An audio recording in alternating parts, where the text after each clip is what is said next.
Se ela morrer, me avise depois.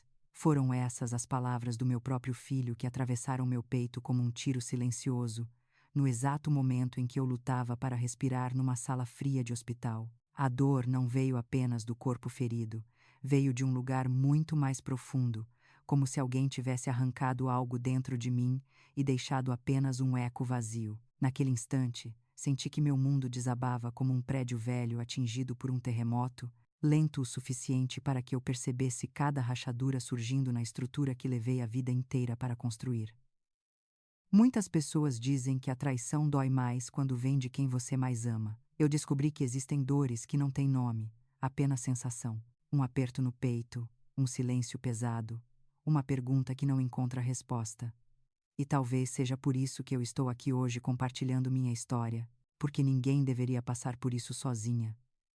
E se você já sentiu que foi deixado para trás por alguém da própria família, respire fundo comigo e venha ouvir até o fim. Você não está sozinho, e esta história talvez seja o abraço que seu coração precisava. Meu nome é Maria Helena Duarte, tenho 68 anos, e sempre achei que conhecia bem a minha própria vida. Eu estava enganada. Tudo começou numa tarde quente em São Paulo, quando um acidente de trânsito me deixou entre a vida e a morte. Enquanto eu era levada às pressas para o Hospital Central, acreditava que meu filho Rafael viria correndo ao meu encontro. Mas a ligação que ouvi naquela maca mudou tudo. E foi ali, naquele corredor de cheiro de desinfetante, que minha história realmente começou. Quando ouvi a voz do meu filho dizendo aquelas palavras cruéis, se ela morrer me avise depois, eu já não sabia ao certo o que doía mais. O sangue quente escorrendo pelo meu couro cabeludo, ou a certeza fria de que o menino que criei com tanto amor já não existia mais. O som do monitor cardíaco preenchia o quarto como um relógio lembrando que eu ainda estava viva. Mas por algum motivo, algo dentro de mim parecia ter morrido naquela hora. Eu queria fechar os olhos e fingir que tudo não passava de um delírio causado pela dor, mas a realidade insistia em me acordar. O Dr.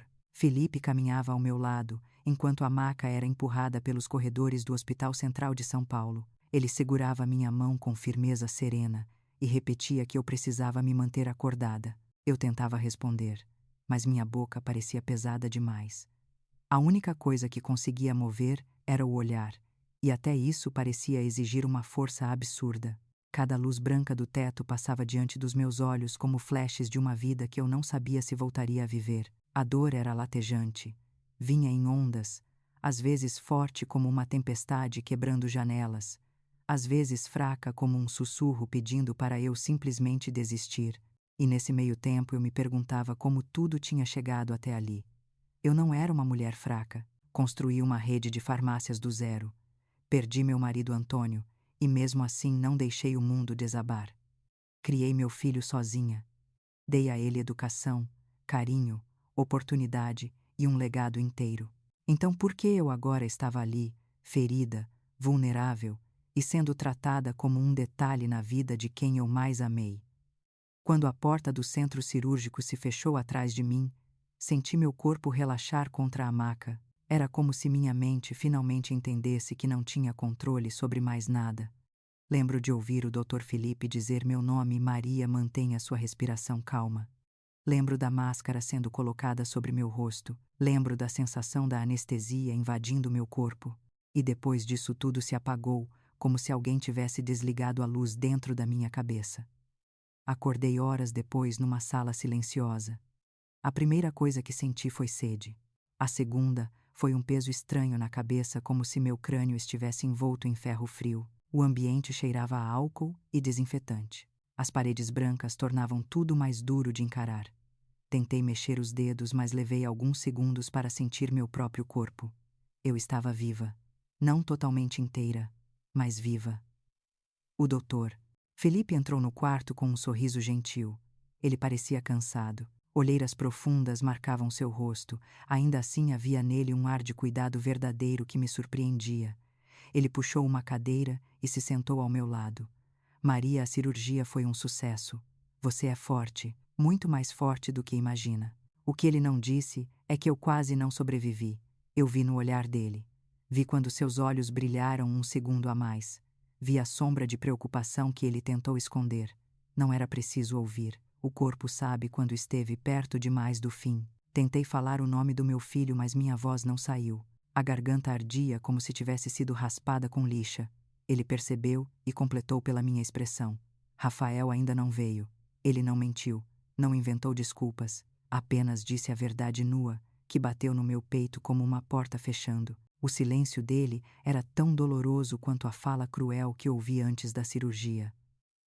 Passei o dia inteiro na cama observando as enfermeiras que entravam e saíam. Algumas trocavam curativos, outras apenas ajustavam o soro. Ninguém mencionava visitas. Ninguém falava o nome do meu filho. E quanto mais o tempo passava, mais eu entendia que estava sozinha. Não no sentido físico. O hospital estava cheio de gente que cuidava de mim, mas sozinha no sentido mais profundo. O tipo de solidão que grita mesmo quando você está cercada de vozes. No final da tarde, uma enfermeira deixou um copo de água ao meu lado.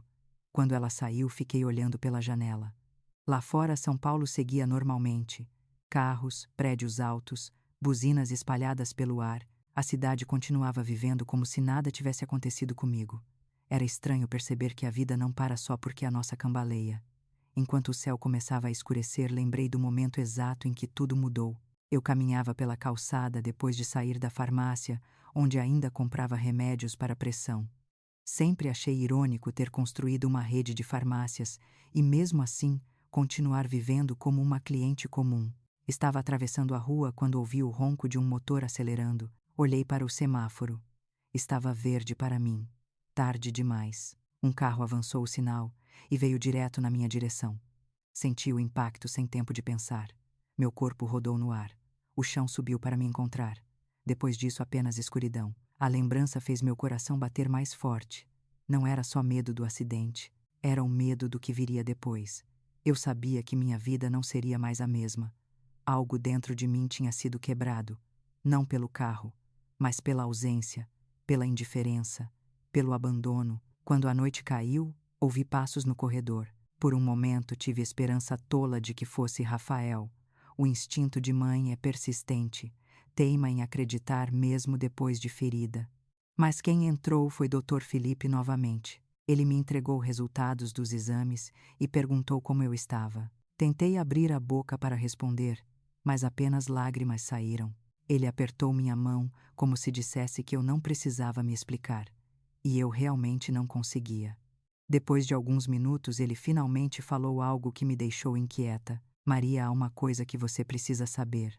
Alguém pagou todas as despesas do hospital. A cirurgia, a internação, os medicamentos, tudo. A quantia era alta, muito alta, e eu sabia que não tinha sido meu filho. Quando perguntei quem era ele, apenas disse que essa pessoa pediu sigilo.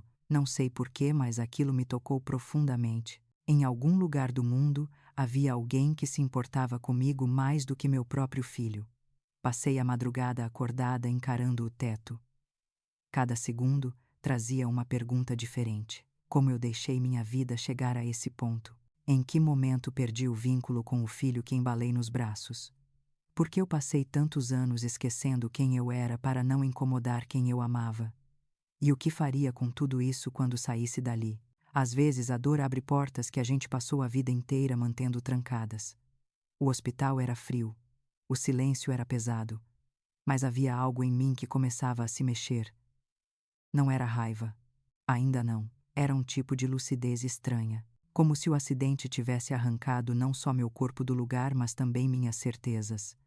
Pela primeira vez em muito tempo eu me perguntava o que aconteceria se eu parasse de aceitar migalhas emocionais. Quando o dia seguinte amanheceu, escutei os passos de uma enfermeira entrando no quarto. Ela abriu as cortinas, deixando a luz forte invadir o ambiente, e naquele instante senti algo que não sabia nomear. Não era esperança. Era algo mais cauteloso, como se uma ponte estivesse começando a ser construída dentro de mim. A porta se abriu novamente. Eu respirei fundo, achando que seria o médico. Mas dessa vez havia duas vozes no corredor. Uma delas eu reconheceria em qualquer lugar: Rafael. Meu coração disparou, não de alegria, de antecipação. Eu sabia que aquela visita seria o início de algo. Talvez explicações, talvez novas feridas, talvez as duas coisas juntas. Eu virei o rosto para a porta. Ele estava prestes a entrar. E foi assim que o capítulo mais doloroso da minha vida finalmente começou a se mover para o próximo. Eu só não imaginava que a dor ainda estava longe de acabar. Quando Rafael entrou no quarto, eu senti algo dentro de mim encolher. Ele parecia o mesmo homem de sempre. Alto, bem vestido, postura confiante, mas algo no seu olhar havia mudado, e eu não sabia se estava pronta para descobrir o que era.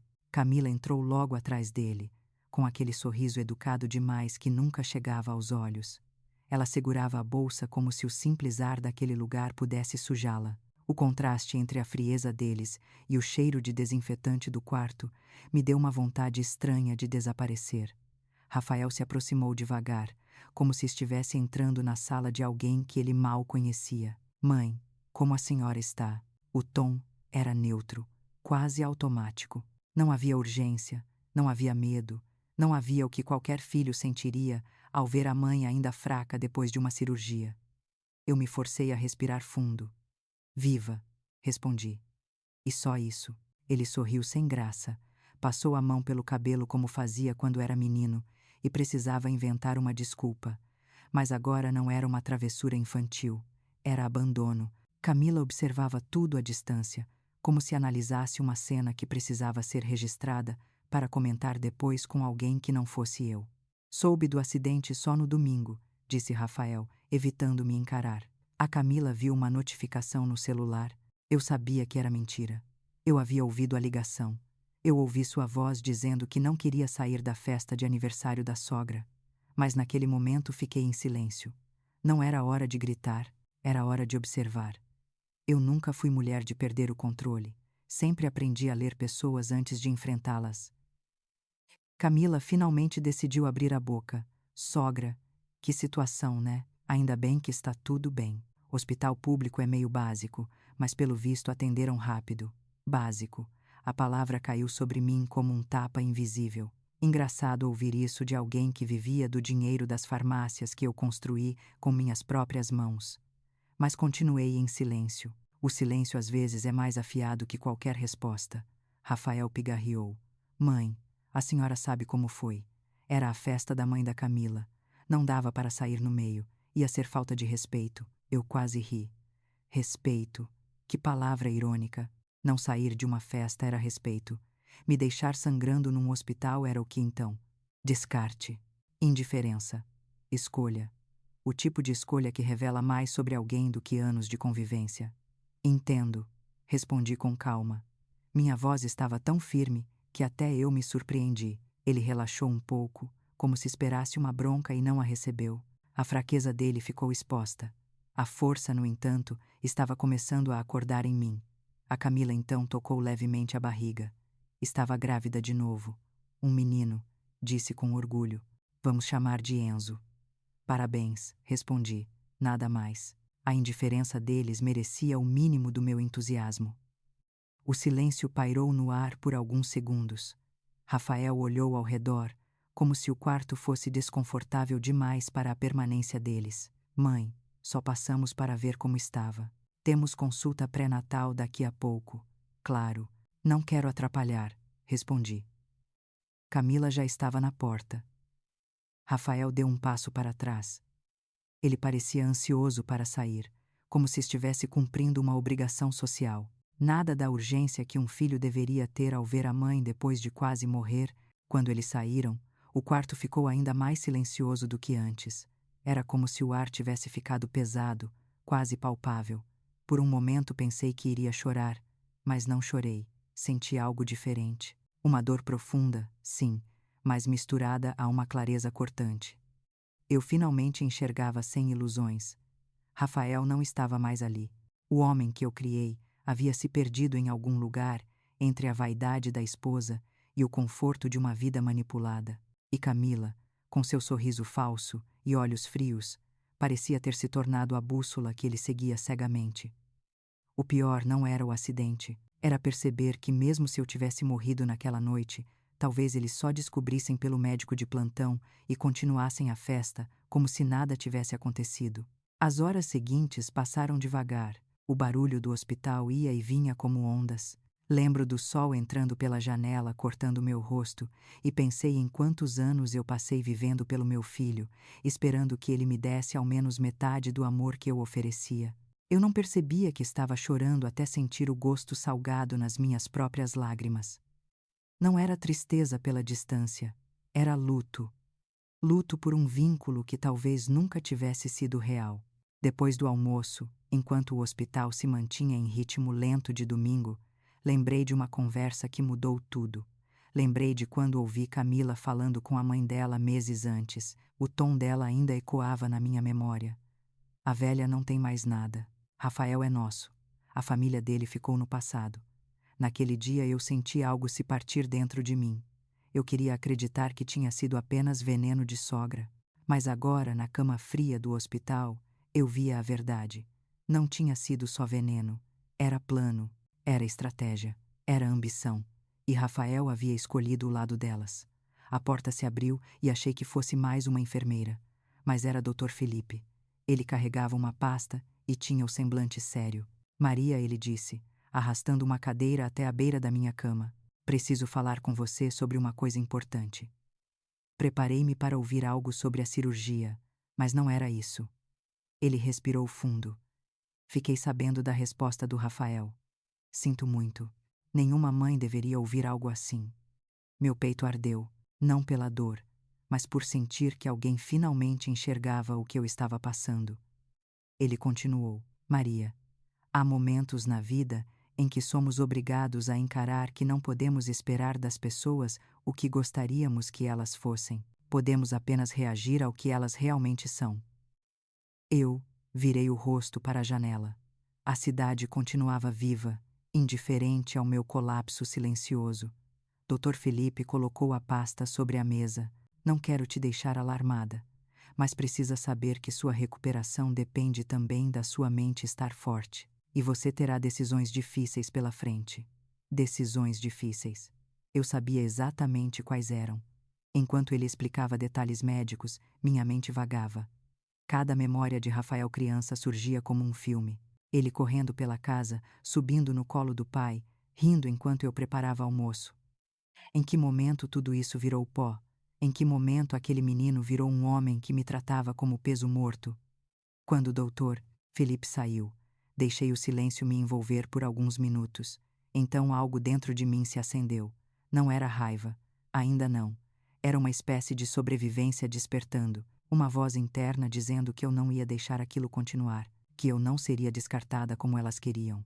E é aqui que preciso fazer uma pausa rápida com você que está assistindo. Sim, você mesmo. Eu preciso te perguntar algo do fundo do meu coração. Você acha que o Rafael estava certo em agir assim comigo? Se você acredita que ele passou dos limites, comente aí sua idade ou sua cidade para eu saber que não estou sozinha nessa. Mas se você acha que eu deveria ter sido mais compreensiva, deixe seu like neste vídeo. Sua opinião importa mais do que imagina. E se você quer acompanhar o resto dessa história, cheia de reviravoltas e sentimentos profundos, se inscreva no canal para não perder os próximos capítulos. O fim da tarde chegou trazendo uma luz dourada que entrou pela janela e iluminou o chão do quarto. E naquele instante, decidi que não seria mais vítima da minha própria bondade. Eu precisava me levantar, não só fisicamente, mas emocionalmente. Precisava reencontrar a mulher que fui um dia. Forte, decidida, firme. Respirei fundo e, pela primeira vez desde o acidente, senti que uma parte de mim estava finalmente acordando. Eu não sabia ainda o que estava por vir, mas sabia que o caminho diante de mim seria duro. Um caminho que me levaria a verdades dolorosas e escolhas que eu nunca imaginei fazer. E foi naquele quarto silencioso, enquanto minha mão ainda tremia e meu coração pulsava entre dor e coragem, que percebi que a verdadeira batalha só estava começando. O que Rafael faria a seguir? Isso eu ainda não sabia, mas eu estava prestes a descobrir.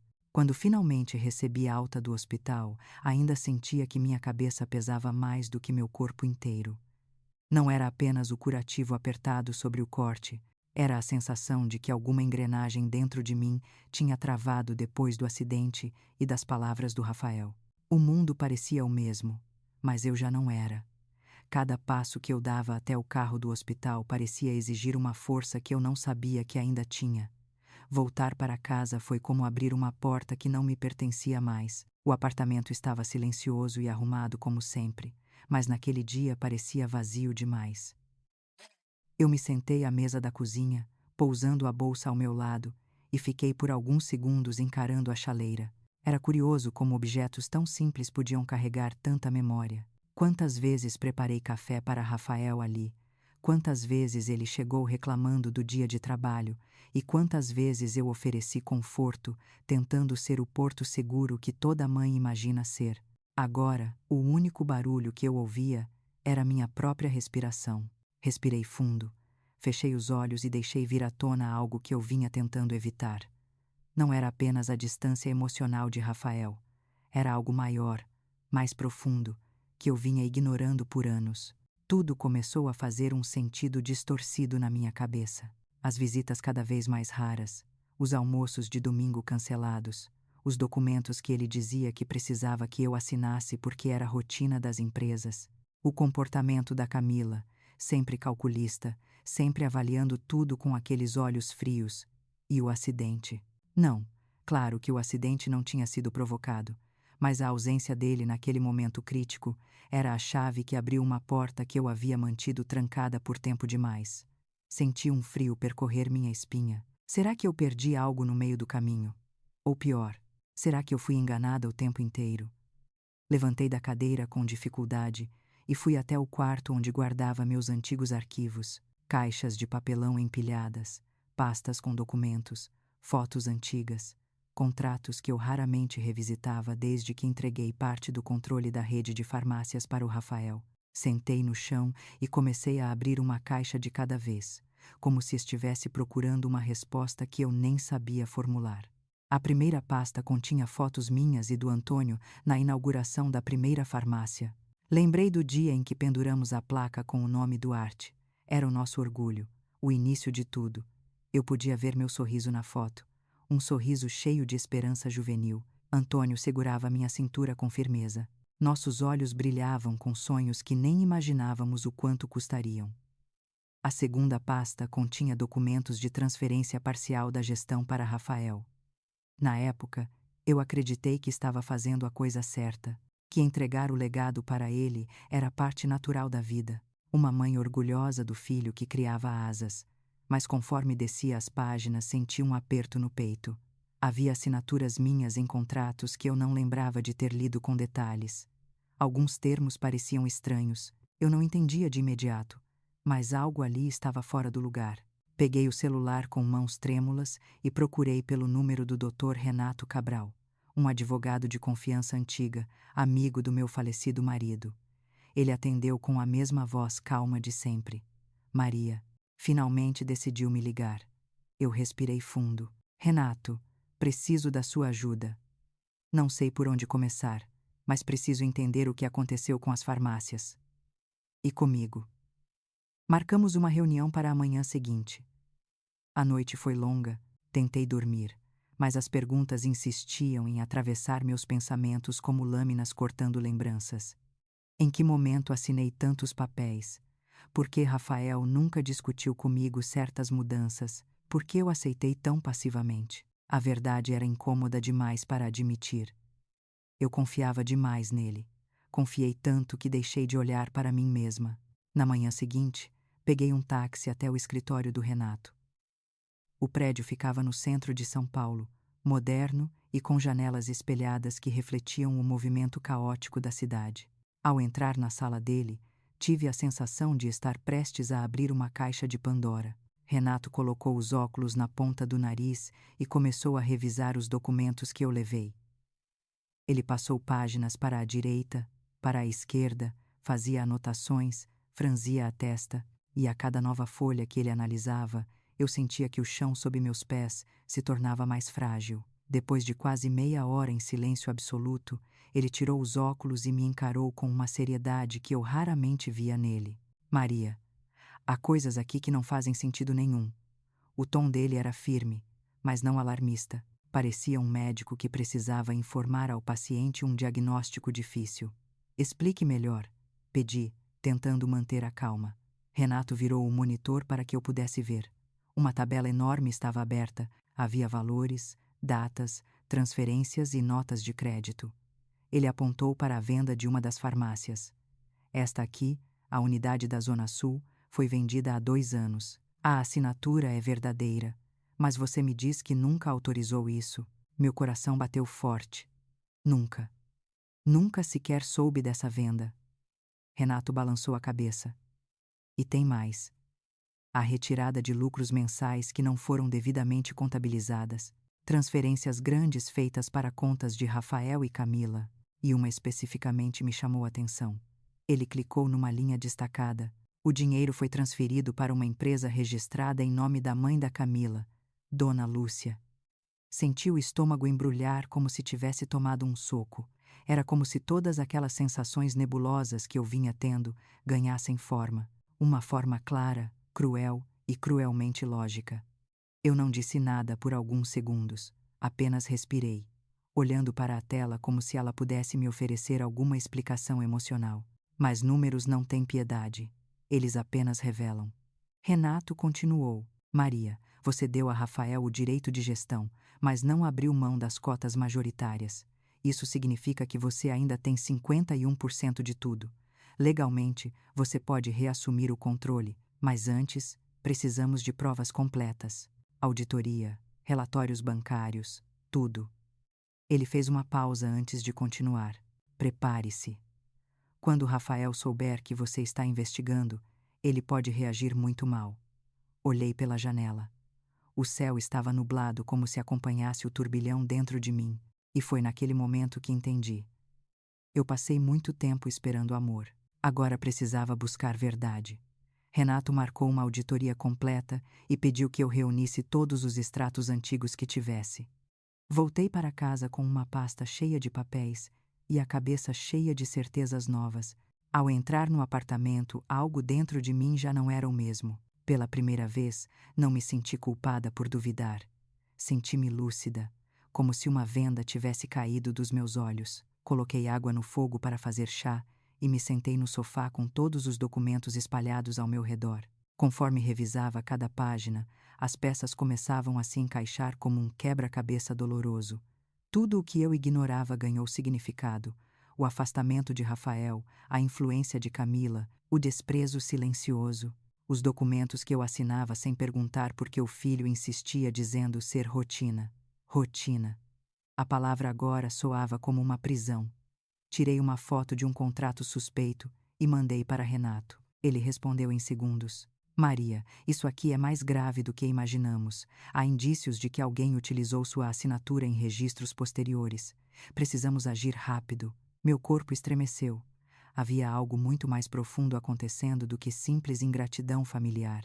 Minha vida, meu trabalho, minha história estavam sendo arrancados de mim sem que eu percebesse. Naquela noite, sentei à mesa da cozinha com o chá esfriando entre minhas mãos e pela primeira vez em muito tempo não chorei. Eu estava ferida, sim. Traída, sim. Mas também estava acordando. Meu coração não estava apenas partido. Ele estava voltando a bater de um jeito novo. Um jeito que dizia que eu não iria mais aceitar ser tratada como sombra da minha própria vida. De longe, ouvi o celular vibrar. Era a mensagem de Rafael. Antes de abrir, meu coração apertou, mas dessa vez, não por saudade, por alerta. Quando toquei na tela, li apenas uma frase curta. Mãe, precisamos conversar sobre alguns documentos. Amanhã, passo aí. Me levantei devagar da mesa. Algo me dizia que aquela conversa não seria uma visita carinhosa. E sim, o primeiro confronto real entre nós dois. Eu apenas não sabia o tamanho da tempestade que estava prestes a começar. Eu passei a noite inteira sem conseguir dormir. A mensagem do Rafael não saía da minha mente. Precisamos conversar sobre alguns documentos. A inquietação tomava conta de mim como um peso no peito que não diminuía por nada. Uma parte de mim queria acreditar que ele apenas queria entender minha situação. Outra parte sabia que isso não era verdade. Rafael não viria por preocupação.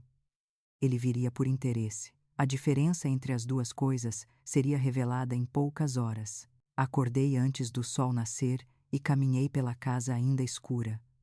A luz fraca da rua entrava pela janela e tocava os móveis de forma suave, mas meu coração batia em ritmo acelerado.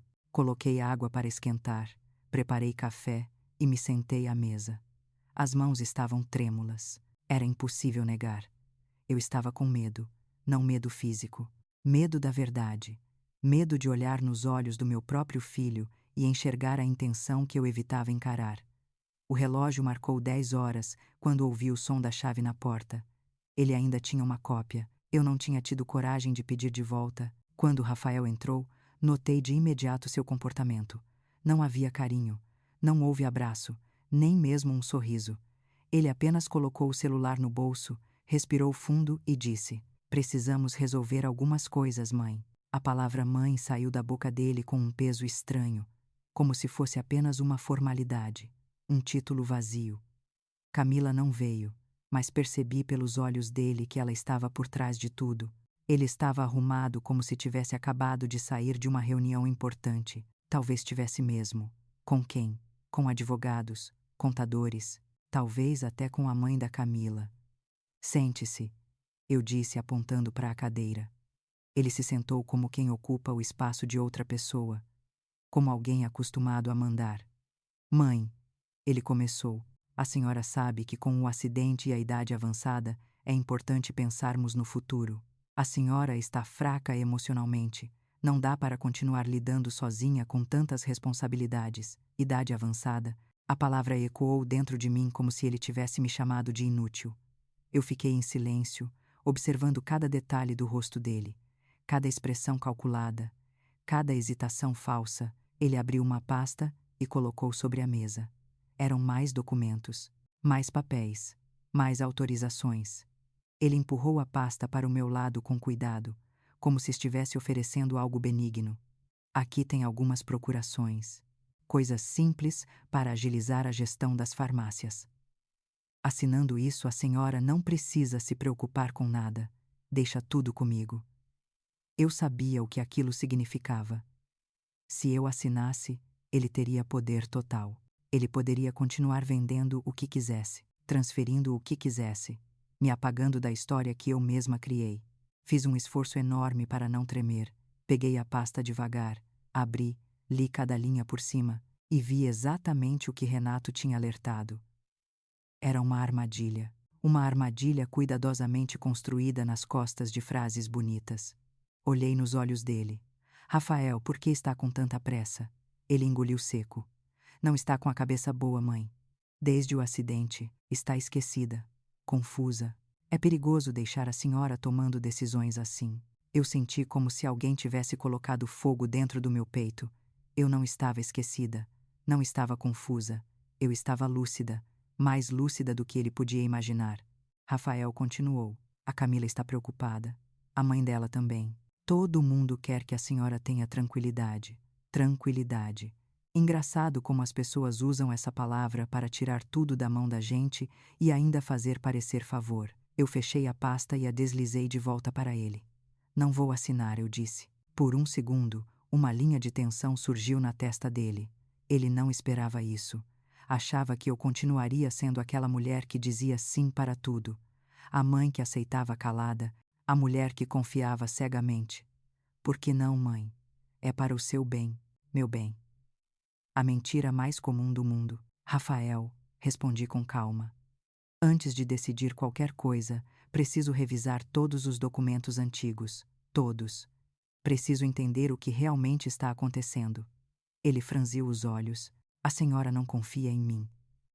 A pergunta veio como uma acusação, e talvez fosse.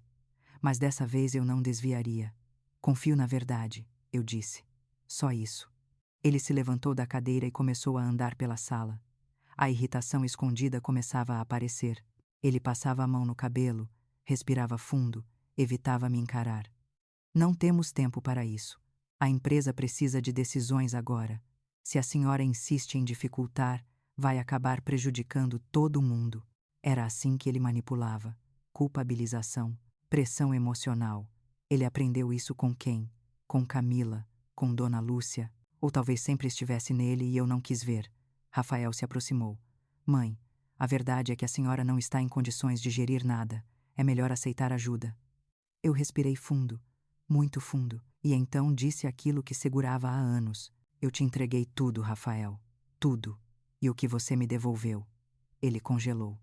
Finalmente nos encaramos sem escudo, e naquele instante vi algo nos olhos dele, algo entre arrogância e medo. Antes que ele pudesse responder, meu celular vibrou sobre a mesa. Olhei para a tela. Era Renato. Rafael percebeu e perguntou: Quem é? Um amigo. Um advogado.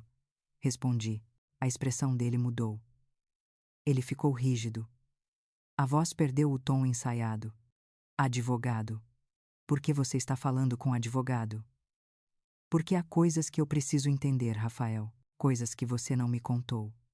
O ar pareceu ficar mais pesado. Por um instante, senti que ele ia explodir. Mas não. Ele respirou fundo e colocou uma máscara de calma que eu conhecia muito bem. Mãe, a senhora está entendendo tudo errado. Eu não respondi.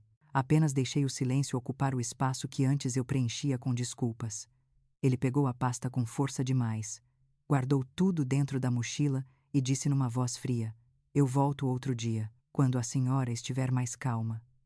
E saiu batendo a porta. O silêncio que ficou depois da saída dele não era de paz. Era o silêncio de uma mãe que percebe que perdeu o filho para algo muito maior do que uma influência ruim. Perdeu para a ambição, para a ganância, para um mundo onde amor é moeda de troca. Caminhei devagar até a janela. São Paulo seguia viva lá fora, mas algo em mim acabava de morrer, ou melhor, algo em mim acabava de nascer, uma força que eu pensei nunca mais sentir, uma chama pequena, mas persistente. Eu não deixaria ser destruída pelo próprio sangue. Meu celular vibrou novamente. Outra mensagem de Renato. Maria, algo muito sério apareceu na auditoria. Precisamos conversar o quanto antes. Eu me virei devagar. O coração bateu forte. Eu sabia, eu sempre soube, mas não estava preparada para ouvir as palavras que estavam prestes a mudar tudo. Eu passei o resto daquele dia com a sensação incômoda de que algo muito maior do que eu imaginava estava prestes a vir à tona. A mensagem do Renato continuava iluminando minha tela, quase como um presságio. Algo muito sério apareceu na auditoria. Precisamos conversar o quanto antes.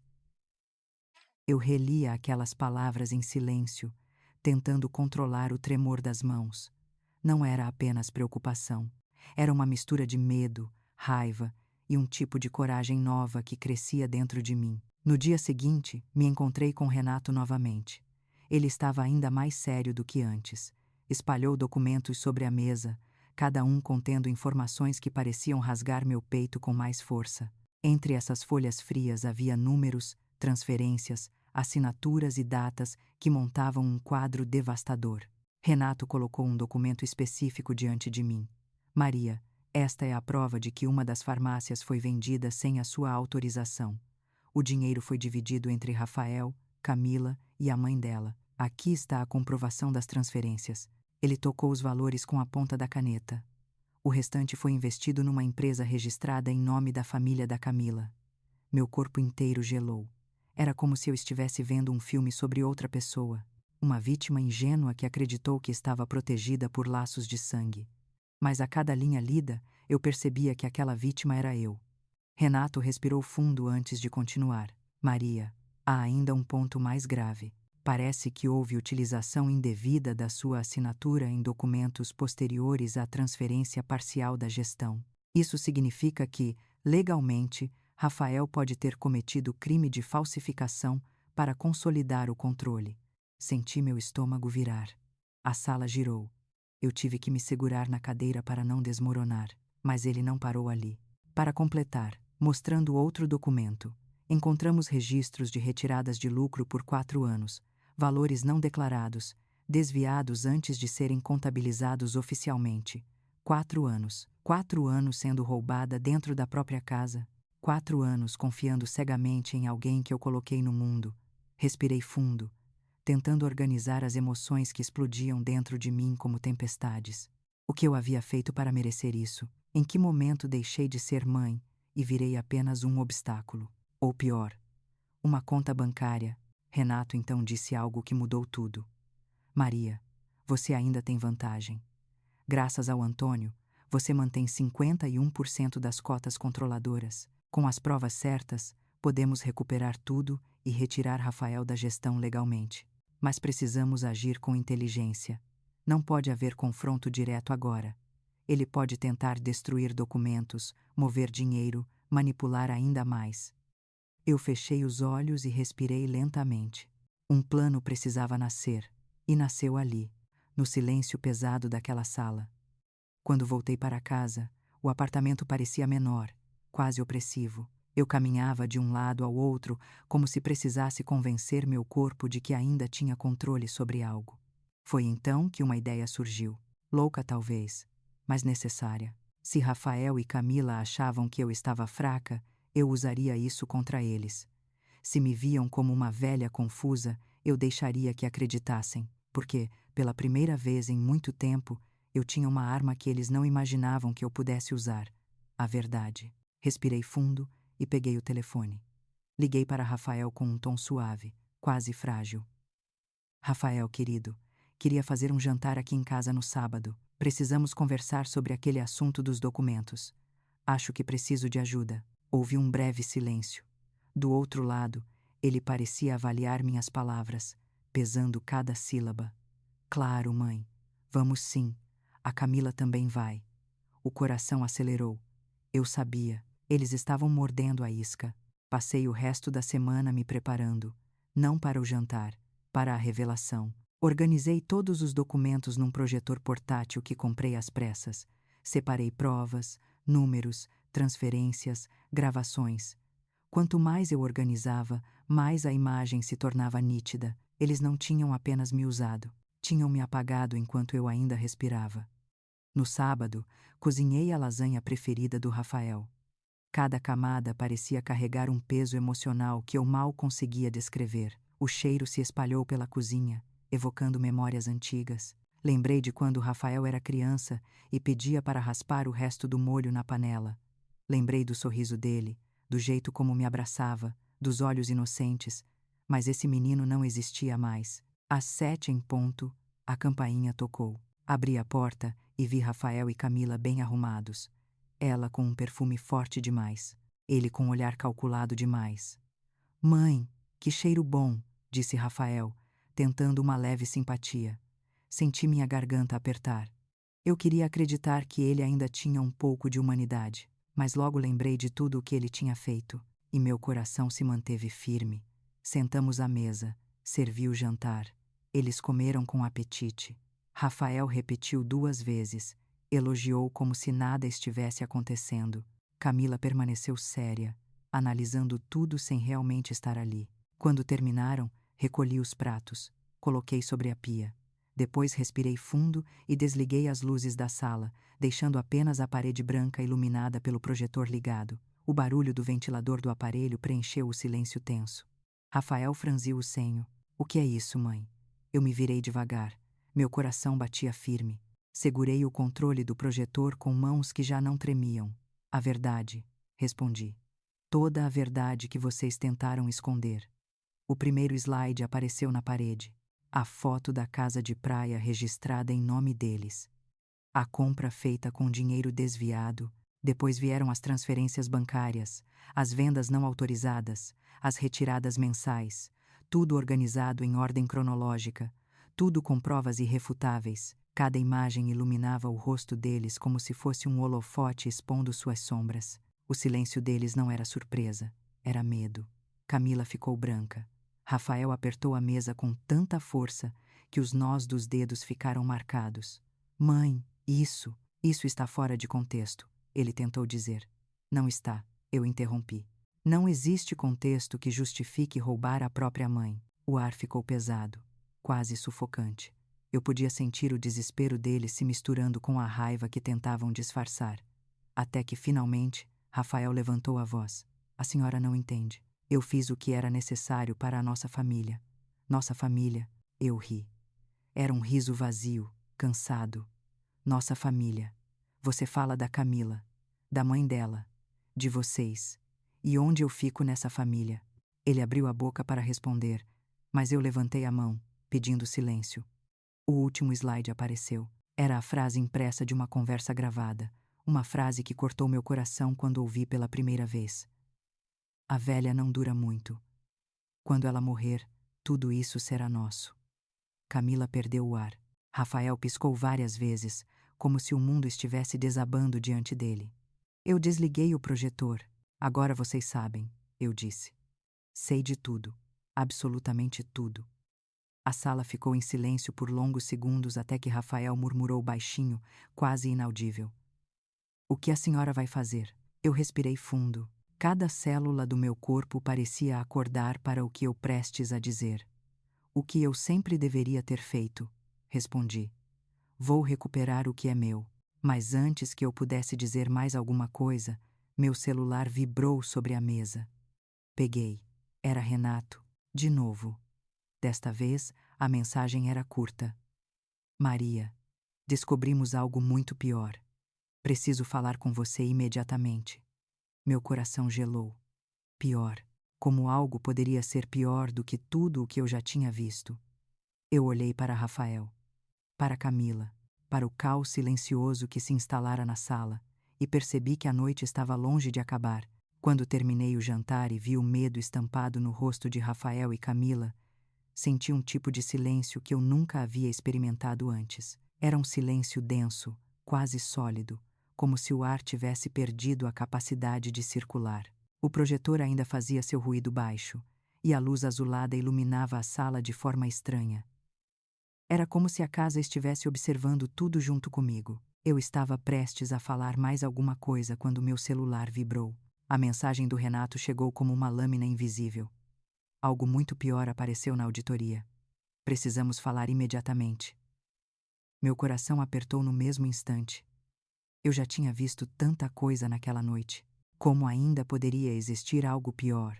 Rafael deu um passo em minha direção. Mãe, o que foi? Você ficou pálida, como se de repente se importasse. Camila permaneceu sentada, sem coragem de se levantar, como se o chão estivesse fugindo debaixo dos pés dela. Eu respirei fundo e disse: Nada que vocês precisem saber agora. A frase foi dita com calma, mas por dentro eu sentia um tremor que não conseguia esconder. Eu estava cansada, não apenas fisicamente, cansada de ser enganada, manipulada, passada para trás por aqueles que deveriam ter sido meu apoio. Rafael se aproximou mais. Mãe, nós podemos resolver isso juntos. Não precisa envolver advogado. Eu ri. Um riso curto, seco. Resolver juntos. Só agora ele lembrava da palavra juntos. Eu fechei o projetor e comecei a recolher os papéis. Rafael tentou pegar alguns documentos, mas puxei para mim com firmeza. Nada mais sairia das minhas mãos sem minha permissão. Eu não era mais a mulher que assinava papéis sem ler. Não era mais a mãe que aceitava ser abafada por desculpas mal construídas. Camila finalmente abriu a boca. Sogra, a senhora está exagerando. Isso tudo tem explicação. Estamos apenas tentando organizar a vida da família. O tom era suave, mas havia veneno escondido nas entrelinhas. Eu virei os olhos para ela. Família, você fala como se eu não fosse parte dela. Ela ficou paralisada por alguns segundos. Rafael tocou seu ombro, talvez para impedir que ela dissesse mais alguma coisa que pudesse piorar a situação. Eu respirei fundo. A conversa termina aqui. Já sei o suficiente. Rafael tentou insistir. Mãe, por favor, não faça isso. A senhora está interpretando tudo do jeito errado. Errado. Era sempre essa palavra. Eu estava sempre errada, sempre fraca, sempre incapaz. Ao menos era assim que queriam que eu acreditasse. Não respondi. Apenas apontei para a porta. Ele demorou alguns segundos, mas finalmente entendeu. Pegou a mochila, fez um gesto para Camila e saiu sem olhar para trás. O silêncio que ficou depois disso parecia uma confissão. Quando fiquei sozinha, deixei meu corpo desabar no sofá. Meu coração batia rápido demais. Minhas mãos suavam. A sensação de perigo era real. Rafael não era mais apenas um filho confuso. Ele era alguém acuado. E pessoas acuadas fazem coisas imprevisíveis.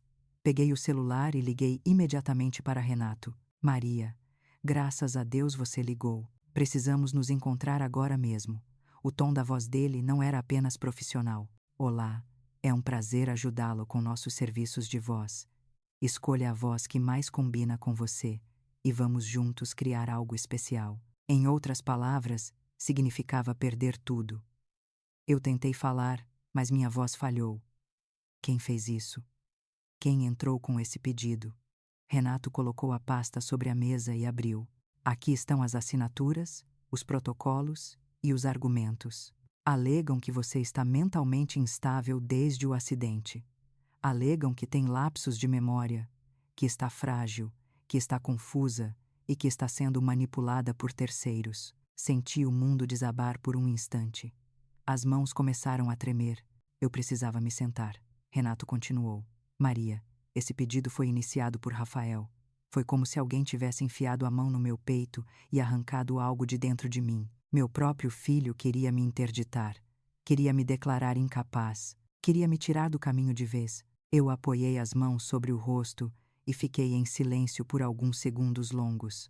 Cada memória de Rafael criança passou pela minha cabeça como um filme antigo. Ele me abraçando no primeiro dia de escola, ele comendo bolo de chocolate na cozinha, ele pedindo colo quando caía e ralava o joelho. E agora, aquele mesmo menino tentava me destruir por completo. Por quê? A pergunta ecoou dentro de mim. Como chegamos a esse ponto? Em que momento o amor se transformou em arma? Renato sentou ao meu lado. Maria, escute com calma. Isso não é definitivo. Foi apenas iniciado. E nós vamos derrubar isso.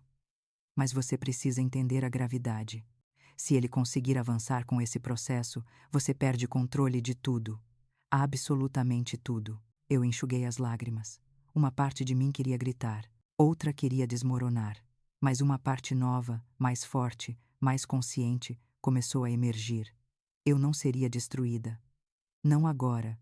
Não assim. O que eu faço agora, Renato? Ele respondeu com firmeza. Agora precisamos agir rápido, reunir laudos médicos, testemunhas, documentos. E mais importante, você deve manter distância emocional e estratégica de Rafael. Ele pode tentar te provocar, pode tentar te manipular. O que eles querem é que você reaja de forma emocional para usar isso contra você. Eu respirei fundo. Pela primeira vez senti que não estava lutando sozinha. Renato continuou. Você não deve falar nada com ele sem eu estar junto. Nada. Ele está desesperado. Isso pode piorar. Ele colocou uma mão no meu ombro. E há mais uma coisa. Precisamos proteger seus bens imediatamente. Ele pode tentar mover valores ou encerrar contas antes que o processo avance. Aquilo não era mais um drama familiar. Era uma batalha legal. Uma guerra silenciosa. A sensação de ser caçada pelo próprio filho me deixava tonta, mas ao mesmo tempo, algo em mim despertava. Uma força que eu nunca tinha sentido, ou talvez tivesse sentido há muitos anos, quando comecei tudo com Antônio, quando enfrentei o mundo com coragem que achei que não tinha mais. Saí do escritório quase à meia-noite. A rua estava vazia. O vento frio batia no meu rosto como um aviso. O que estava acontecendo com a minha vida, como uma história de amor e dedicação de décadas, podia terminar em escuridão e traição. Quando cheguei em casa, encontrei a porta completamente silenciosa, mas havia um detalhe que me fez parar imediatamente. A luz do corredor estava acesa. Eu não lembrava de ter deixado assim. Meu coração acelerou na mesma hora. Me aproximei devagar, coloquei a mão na maçaneta. Antes de girar, algo dentro de mim sussurrou. Alguém esteve aqui. Girei a chave, empurrei devagar, e quando entrei, percebi que algumas coisas estavam fora do lugar. Uma gaveta da mesa da sala estava entreaberta, uma pasta de documentos que sempre ficava guardada estava sobre o sofá. E então meu telefone vibrou. Era uma mensagem de número desconhecido. A senhora deveria ter assinado quando teve chance. Meu corpo inteiro gelou. A guerra não tinha apenas começado, ela já tinha invadido minha casa. Passei aquela noite sentada no sofá sem coragem de apagar as luzes. A mensagem anônima ainda brilhava na tela do meu celular, como um aviso silencioso de que, a partir daquele momento, eu já não tinha mais o direito de confiar em nada. A senhora deveria ter assinado quando teve chance. Essas palavras ecoavam dentro de mim, como se alguém estivesse sussurrando no meu ouvido sem parar. Olhei ao redor da sala, as gavetas reviradas, os papéis fora de lugar, o cheiro leve de perfume desconhecido que não me pertencia. A invasão não tinha sido um acidente ou coincidência. Era um recado, um aviso claro. Eles estavam dispostos a ir além. E eu precisava decidir se deixaria o medo me sufocar ou se finalmente enfrentaria tudo de frente. Eu escolhi enfrentar. No dia seguinte, antes mesmo de o sol nascer por completo, fui até a delegacia registrar o boletim de ocorrência. O policial ouviu minha história com olhos atentos e anotou tudo com precisão. Ele perguntou se eu suspeitava de alguém. Eu respirei fundo. Eu não tinha provas, ainda, mas tinha certeza. Só respondi: tenho motivos para acreditar que isso está ligado a um conflito familiar. Ele assentiu como se já tivesse ouvido aquela frase centenas de vezes. Depois de sair da delegacia, liguei para Renato. Ele me orientou a reforçar a segurança do apartamento, trocar fechaduras e instalar câmeras internas. Fiz tudo no mesmo dia. Era estranho. Eu passei a vida inteira abrindo portas para meu filho. E agora, precisava aprender a fechá-las. Os dias seguintes foram preenchidos por reuniões com o advogado, consultas médicas, assinaturas de laudos, conversas estratégicas e uma rotina que eu jamais imaginei ter na minha idade. A cada documento que eu entregava, a cada extrato que eu revisava, sentia minha força retornar aos poucos. Como se a Maria que eu fui um dia estivesse voltando, passo a passo, mesmo que cansada, mas eu sabia que não podia viver apenas em função da guerra contra Rafael. Meu coração precisava de outro tipo de cura, uma cura que não viesse de papéis, leis ou brigas, uma cura que viesse de vida, de propósito, de algo que me lembrasse que eu não era só uma vítima. E foi por isso que aceitei o convite de Dr. Felipe. Ele me visitou numa manhã chuvosa, com um jaleco ainda molhado pelas gotas da rua, bateu à porta com um sorriso tranquilo, daqueles que carregam uma luz própria. Maria, eu estava indo ao centro comunitário que te falei, a Casa de Apoio Estrela da Manhã. Eles precisam de voluntários para conversar com idosos que não recebem visitas. Você quer ir comigo? A pergunta me pegou de surpresa. Eu hesitei por alguns segundos. Parte de mim estava cansada demais. Parte de mim tinha medo de sair de casa. Mas havia uma outra parte, pequena mas pulsante, que queria respirar outro ar. Um ar que não tivesse cheiro de angústia ou medo. Eu peguei minha bolsa e disse: vamos. No caminho até lá, ele parecia querer falar algo, mas não encontrava as palavras. Talvez achasse que eu ainda estava frágil demais. Talvez ele simplesmente respeitasse meu silêncio. Mesmo assim, sua presença me trazia um conforto estranho, como se fosse uma âncora num mar revolto. Quando chegamos ao centro, fui recebida por uma senhora miúda chamada Zuleide. O sorriso dela era largo, e seus olhos brilhavam como se guardassem histórias demais para um corpo tão pequeno. Você é a Maria. A doutora falou de você. Seja bem-vinda. Eu sorri de volta, quase timidamente. Não lembrava da última vez em que alguém me deu as boas-vindas de forma tão sincera. Ela me levou para uma sala ampla onde vários idosos conversavam, riam, tomavam chá. Alguns tinham marcas do tempo nos olhos, como se carregassem vidas inteiras dentro de si. Outros apenas olhavam para o vazio, como se aguardassem algo que talvez nunca chegasse. Sentei-me ao lado de um senhor chamado Álvaro, que sofria de Alzheimer. Ele me olhou com surpresa, depois com confusão e por fim com um sorriso desarmado. Eu te conheço. Não, mas podemos nos conhecer, respondi. Ele riu baixo. Então está bom. E conversamos. Sobre assuntos que às vezes não faziam sentido, mas que preenchiam o espaço entre nós com algo que eu não sentia há muito tempo. Paz, ternura, humanidade. Passei horas ali, e quando me levantei para ir embora, Zuleide segurou minha mão.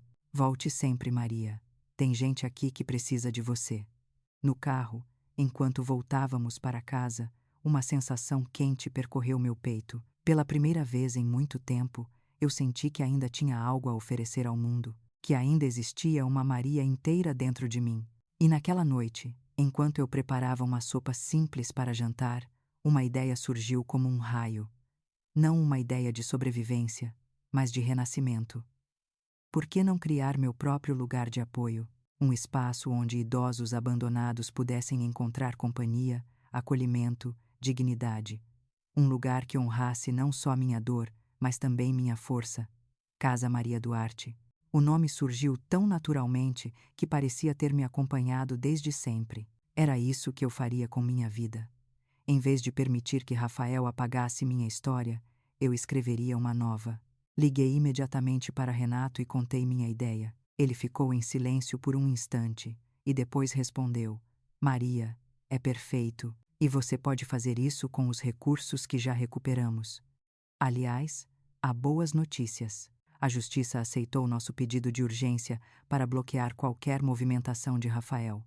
Um passo importante foi vencido. Eu senti o peso sair dos meus ombros. Um passo, mesmo que pequeno, era um passo em direção à liberdade. Nas semanas seguintes, minha vida se transformou. Visitei casas antigas, que poderiam ser reformadas, conversei com arquitetos, pesquisei leis, fiz orçamentos e, pela primeira vez desde o acidente, acordei todos os dias com vontade de viver. De verdade. Rafael me mandou várias mensagens, algumas frias, outras agressivas, algumas quase implorando para que eu mudasse de ideia e assinasse a procuração. Eu li todas, mas não respondi nenhuma, até que um dia, ele apareceu de surpresa. Eu estava no terreno que eu pretendia comprar para o projeto da Casa Maria Duarte, quando o vi descendo de um carro escuro. Ele caminhou até mim com passos duros, expressão tensa. Mãe, precisamos conversar. Eu respirei fundo. Aquilo não era mais uma conversa entre mãe e filho. Era uma negociação entre duas pessoas que estavam em lados opostos de uma guerra silenciosa. Ele olhou ao redor, como se tentasse entender o que eu estava fazendo ali. O que é isso, mãe? O que a senhora está planejando? Eu respondi com calma. Estou reconstruindo minha vida. Só isso. Ele deu um passo à frente. A senhora está fugindo de mim. Eu o encarei. Estou me libertando de você. Ele abriu a boca, mas antes que pudesse falar, meu celular vibrou. Era Renato. Maria, preciso ver você agora. Saiu uma decisão nova. Não posso falar por mensagem. É urgente. Olhei para Rafael, olhei para o telefone e senti, mesmo antes de ouvir as palavras de Renato, que o próximo capítulo da minha história estava prestes a começar. Eu fiquei parada por alguns segundos com o celular ainda vibrando na minha mão. O tom urgente do Renato atravessou meu peito como uma lâmina fina. Algo tinha acontecido, algo grande e talvez definitivo. Olhei para Rafael diante de mim. O rosto dele estava tenso, ansioso, cheio de uma mistura estranha de raiva e medo. Parte de mim queria perguntar se ele sabia de alguma coisa. Outra parte já não esperava mais respostas dele. Peguei minhas coisas e caminhei até o carro sem dizer palavra. Rafael tentou me seguir, mas eu apenas levantei a mão, pedindo que ele ficasse onde estava. Pela primeira vez em muito tempo, ele obedeceu. O caminho até o escritório de Renato pareceu mais longo do que de costume. A rua, as calçadas, os prédios ao redor pareciam borrados enquanto eu tentava imaginar todas as possibilidades que poderiam estar me esperando. Eu já tinha passado por traição, por invasão, por tentativas de anular minha sanidade. O que poderia ser pior do que isso? Quando entrei na sala, Renato estava sentado à mesa com um envelope grosso. Ele me olhou com um misto de cansaço e alívio. Maria, sente-se. Acho que finalmente chegamos no ponto de virada. Meu coração acelerou. Ele abriu o envelope e colocou sobre a mesa uma série de documentos, carimbos e uma decisão judicial provisória. A Justiça negou o pedido de interdição, ele disse. E mais, determinou a abertura de investigação formal sobre desvio de bens, fraude e possível falsificação de assinatura, todos vinculados ao Rafael. Por alguns segundos, não consegui respirar. Era como se o mundo tivesse parado ao meu redor. Renato continuou. Agora você está protegida legalmente. Ele não pode mais agir em seu nome. Não pode acessar suas contas. Não pode movimentar a empresa. E mais importante, ele terá que responder à justiça. Eu senti algo quente escorrer pelo meu rosto. Eram lágrimas, mas não de tristeza. Não exatamente. Eram lágrimas de um cansaço profundo, finalmente encontrando um ponto de apoio, como se, depois de meses lutando no escuro, eu tivesse finalmente visto um feixe de luz. Renato colocou uma mão firme sobre a minha. Maria, eu sei que isso dói. É seu filho, mas você fez tudo o que podia. Agora é com a justiça. Não carregue sozinha o peso das escolhas dele. Uma parte de mim queria agradecer, outra queria chorar. Em vez disso, apenas respirei fundo e fechei os olhos por alguns segundos. Saí do escritório com um envelope nos braços e uma sensação estranha de fim e começo ao mesmo tempo. Quando cheguei em casa, o céu já estava tingido por um laranja suave. Eu sentei-me na varanda, olhando a cidade movimentada lá embaixo. Por um instante, desejei que tudo tivesse sido diferente. Que Rafael tivesse escolhido outro caminho, que nós tivéssemos conversado sem medo, sem mágoa, sem manipulação. Mas a vida não é feita do que desejamos, é feita do que escolhemos, e ele tinha escolhido. Nos dias seguintes, a notícia se espalhou rapidamente dentro da rede de farmácias. Funcionários antigos vieram até mim, ofereceram apoio, disseram que desconfiavam de algumas decisões da gestão do Rafael, mas nunca imaginavam que chegasse a esse ponto. Ouvir cada relato doía, mas também me fortalecia. Eu percebi ali que por muito tempo fui enganada, mas nunca deixei de ser respeitada por aqueles que realmente importavam. A Casa Maria Duarte finalmente começou a ganhar forma. As paredes foram pintadas, os quartos arrumados, o jardim podado. Cada detalhe parecia carregar uma parte da minha história. Uma nova história. Não a história da mulher que foi traída pelo filho, mas da mulher que recusou se deixar destruir por isso. Na inauguração, o lugar estava cheio. Dr. Felipe estava lá, sorrindo de um jeito que me aquecia o coração. Zuleide me abraçou com lágrimas nos olhos. Seu Álvaro apertou minhas mãos com carinho, mesmo sem lembrar exatamente quem eu era naquele dia. Enquanto eu caminhava entre as pessoas, senti uma paz que há muito não sentia, uma sensação de pertencimento, como se finalmente eu tivesse encontrado um lar dentro de mim mesma. Foi então que vi Rafael parado do lado de fora, observando tudo à distância. Ele parecia menor do que eu lembrava, como se as escolhas dele tivessem tirado parte do brilho que um dia existiu nos olhos dele. Caminhei até ele. Cada passo parecia pesar toneladas. Mãe, ele disse com a voz embargada, eu posso entrar. Eu o encarei. Vi o menino que ele já foi. Vi o homem que ele se tornou. Vi o peso da culpa sobre seus ombros. E naquele instante percebi que o perdão não é um presente para o outro, é uma libertação para nós mesmos. Sim, Rafael. Você pode entrar, mas o lugar que você ocupa agora é diferente. Será preciso reconstruir cada pedaço, com verdade, com respeito, sem mentiras. Ele assentiu com lágrimas silenciosas escorrendo pelo rosto. Naquele momento, eu finalmente entendi que amar não significa aceitar tudo. Amar significa saber a hora de colocar limites, saber a hora de proteger a si mesma. O sol se punha atrás dos prédios quando retornamos à área interna. As luzes suaves iluminaram a Casa Maria Duarte enquanto as pessoas conversavam, riam, compartilhavam histórias. Eu me virei para observar aquela cena e senti, pela primeira vez em muito tempo, que eu tinha renascido, não apesar da dor, mas através dela. No final daquela tarde, enquanto segurava uma xícara de chá e olhava ao redor, pensei em todas as pessoas que talvez estivessem vivendo algo parecido. Gente que deu tudo pela família e, mesmo assim, foi ferida. Gente que teve que se reinventar depois de perder o que era mais valioso. E eu percebi que, se a minha história pudesse tocar alguém, talvez valesse a pena tê-la contado. Por isso, antes de fechar esse capítulo da minha vida, deixo aqui uma mensagem para quem me ouviu até o fim. Às vezes, a vida nos quebra para nos reconstruir mais fortes. Às vezes, perdemos aquilo que achávamos essencial para descobrir quem realmente somos. E às vezes, o amor precisa aprender a respirar de novo, sem culpas, sem medo, apenas com verdade.